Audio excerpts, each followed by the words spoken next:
зүүдийг бол бас хүмүүс айгүй зүүднээсээ мэдрэмж авдаг тий. Зүүд гэж юу юм? Тэгээд зүүднээс авч байгаа мэдрэмжээр хүн амьдраад идэв шүү дээ. Би тийм зүүдлээ тий. Зүүд гэж юу юм бэ? Би түрүүхэн товчхон дурдсан. Гэхдээ ийг нь одоо тайлбарлаад өгье. Зүүдний ертөнц бол 4-р хэмжээст ертөнц буюу юуны астрал ертөнцид үүсэж байна. Тэнд байдаг зүйл. За тэгээд тэр астрал ертөнцтэй бид нар чинь 3 4 2 чинь ингээд харилцан бие биентэйгээ үйлчлэлцэх боломжтой хэмжээстүүд нь багхгүй юу. Тийм учраас тэр астрал ертөнц гэдэг чинь асар том зүйл. Хязгааргүй хэлэхгүй. Хязгааргүй ер нь үл үзэгдэг юм хязгааргүй гэхдээ хязгаартай. Юугаар хязгаарлагддаг вэ гэхээр нөгөө хэмжээст гэдэг одоо бидэрт ойлгох гэж тэгээд байгаа шүү дээ. Хэмжээст гэдэг юмар хязгаарлагдаад байгаа байхгүй юу. Өөрөөр хэлбэл ухамсарын төвшин нь дорд байх тусмаа астрал ертөнцид асар их юм үүсчихэд. Тэр астрал ертөнцийг бид нар хэдэн мянган жилээр үүсгэсэн юм байна.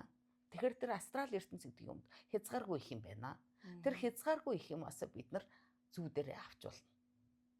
Бас эргүүлээд зүүдэрээ өгч болно. За яг энтэй адилхан бид нар бодлороо астрал ертөнцөөс юм авч болно.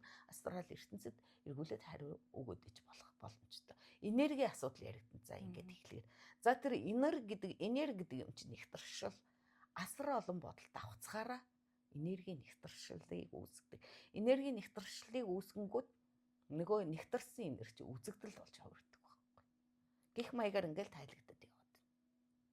Тэгэхээр бид нар ухамсартай байх үед тэр юу орж иж нэгсэхдээ ухамсартай байх үед бидний энерги эрчим өндөр байна л гэсэн үг юм уу тий? Ухамсарлав тосон хүний энерги эерэг болж эхэлнэ.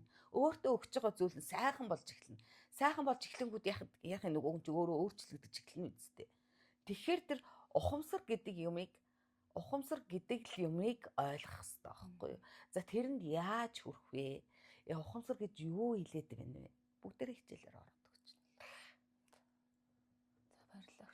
Болсон. Зөндөө юм асуулаа. За